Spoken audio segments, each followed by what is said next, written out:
প্রত্যেকটা বাবা মায়ের কাছেই তার সন্তান অমূল্য সম্পদ। আপনার সন্তান যেমনই হোক না কেন আপনার কাছে হীরের টুকরো, ঠিক তেমনই আমার সন্তান দেখতে যেমনই হোক না কেন আমার কাছে অমূল্য সম্পদ, আমার হীরের টুকরো। আপনি যেমন চান না যে আপনার সন্তানটি কষ্টে থাকুক, আমিও ঠিক চাই না যে আমার সন্তানটি কষ্টে থাকুক। সামজিদের চোখের টিউমার এবং ক্যান্সার হওয়ার পরে কত মানুষের কত কথা শুনেছি আমি, তা বলার বাহিরে। মানুষ কত ধরনের কথা বলেছে, এখন আবার ওর একটা চোখ নাই, এজন্য কত মানুষ কত কথা বলতেছে। আমরা তো আমাদের সর্বোচ্চ চেষ্টা করে যাচ্ছি। আল্লাহর উপর তো আর কারোর হাত নেই, সৃষ্টিকর্তা যেটা ভালো মনে করবে সেটাই করবে আমাদের জন্য, এর বাহিরে কোনো কিছুই আমরা করতে পারবো না। আমার সন্তানের যে একটা চোখ নেই এজন্য কখনোই আমরা আফসোস করি না, কেননা সৃষ্টিকর্তা যেটা ভালো মনে করবে সেটাই তো করবে। তবুও আমরা আমাদের সর্বোচ্চ চেষ্টা করেছি যে আমরা যতটুকু পারি ততটুকু করার চেষ্টা করেছি, যেন সামজিদকে আমরা কখনো জবাবদিহিতার মুখে না পড়তে হয় সামজিদের সামনে, যে কেন আমি এরকম হলাম বা কেন আমার চোখ এরকম, তোমরা কি আমাকে জিজ্ঞাসা করাওনি। বড় হলে তো তখন সব কিছু বুঝতে শিখবে, তখন হয়তো বা অনেক রকম প্রশ্ন করবে, যেন আমরা কোনো রকম প্রশ্নবিদ্ধ না হই ওর কাছে, বা আমরা পারিপার্শ্বিক দিক দিয়ে আমার ছেলেটা যেন কোনো প্রশ্নবিদ্ধ না হয়, এই জন্য আমরা সব রকম চেষ্টা করেই যাচ্ছি।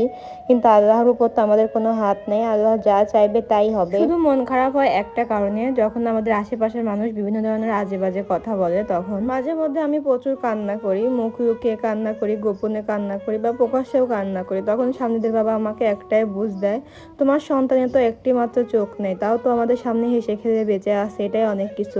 তুমি দেখো যেসব বাচ্চা প্রতিবন্ধী তারা কিভাবে বসবাস করে, তাদের বাবা মা কিভাবে তাদের জীবনযাপন করে, একবার চিন্তা করে দেখো। কোথাও যেতে পারে না, হাঁটতে পারে না, বসতে পারে না, একা একা খেতে পারে না, এমনকি পোশাক পায়খানা পর্যন্ত একা করতে পারে না।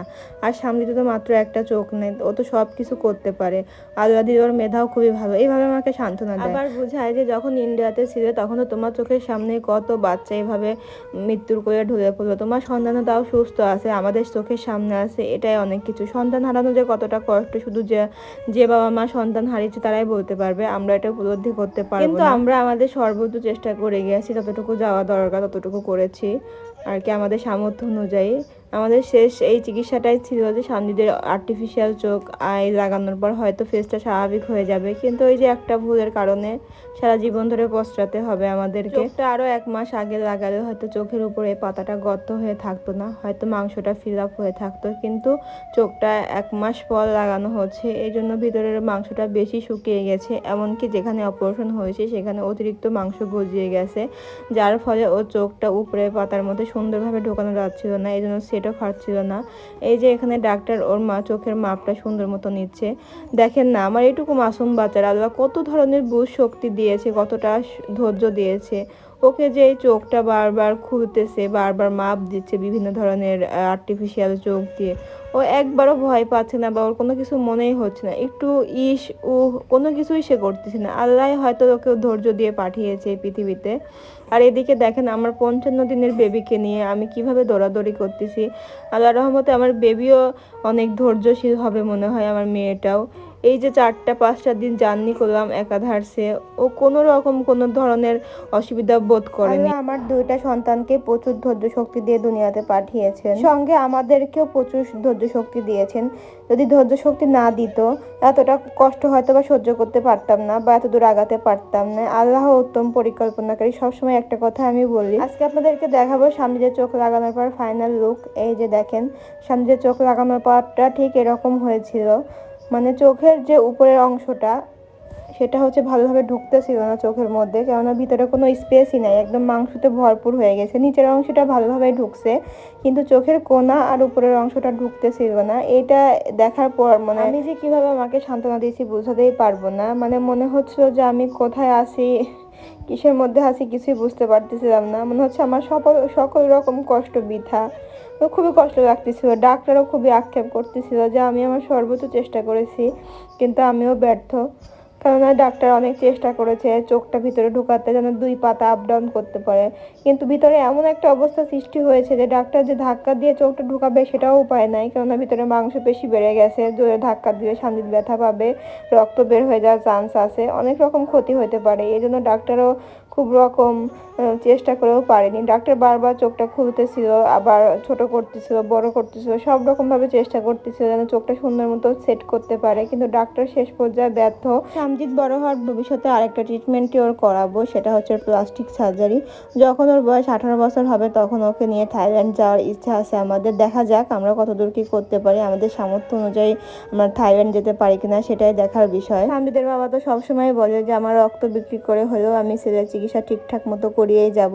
ছেলেকে নিয়ে যখন হচ্ছে ঢাকা থেকে পাবনাতে আসলাম, ওর বাবা ছেলেকে জড়িয়ে ধরে ছেলে বাবাকে জড়িয়ে দিয়ে প্রচণ্ড কান্না করতেছে। সামজিদের হঠাৎ করে আবার বাসের মধ্যে জ্বর এসে গেছিলো। বাস থেকে নেমে বাসাতে আসার পরপরই বাবাকে দেখেই ও কান্না শুরু করে দিছে।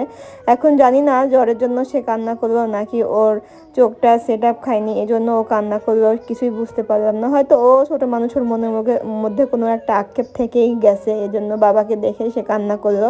তোর বাবা হচ্ছে জড়িয়ে ধরেই বললো যে বাপরে, তো যদি আমার সয় সম্পত্তি সব কিছু বিক্রি করে, নিজেকে বিক্রি করে হলেও যদি তোকে চেহারাটা সুন্দর করতে হয়, থাইল্যান্ড যেতে হয়, তাও আমি যাব, শুধু একটু সময়ের অপেক্ষা, তুমি একটু বড় হও, এই আর কি। আমাদের ইচ্ছা আছে অনেক, কিন্তু আপাতত আমাদের সামর্থ্য নাই। ইনশাআল্লাহ যদি সামর্থ্য হয় আমরা আমার সামজিৎকে নিয়ে থাইল্যান্ড অবশ্যই যাব, শুধু সময়ের অপেক্ষা, এই আর কি। আমরা মেয়েরা খুব অল্পতেই কেঁদে উঠি যে কোনো কষ্টে।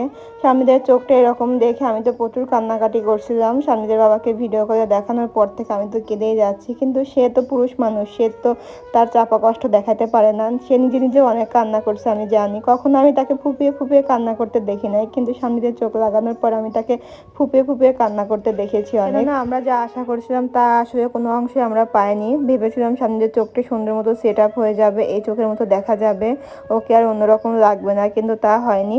এই যে গত 3-4 দিন আগের যে চোখটা দেখলেন, আজকে হচ্ছে 3-4 দিন পরের এই অবস্থাটা অনেকটাই ইমপ্রুভ হয়েছে। সামান্য একটু চোখটা এখন একটু একটু বন্ধ হচ্ছে। এই যে ডাক্তার এই এক্সারসাইজটা ওকে দিয়েছে, এইভাবে প্রতিদিন 200 বার করে ব্যায়াম করতে বলছে যেন চোখটা একটু ভেতরে স্পেস নিতে পারে।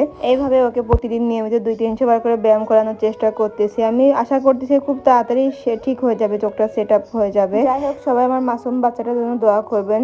আর যারা যারা আমাদেরকে নিয়ে বাজে মন্তব্য করতেছেন তারা একটু ভেবেচিন্তে মন্তব্য করবেন। আপনার সন্তান যদি এমন হতো তাহলে কি আপনি ফেলে দিতেন আপনার সন্তানকে? ঠিক এই একটা কথাই বলবো, আর কিছু না। আমার সন্তান যেমনই হোক না কেন আমি কখনোই তাকে দূরে ঠেলে দিব না।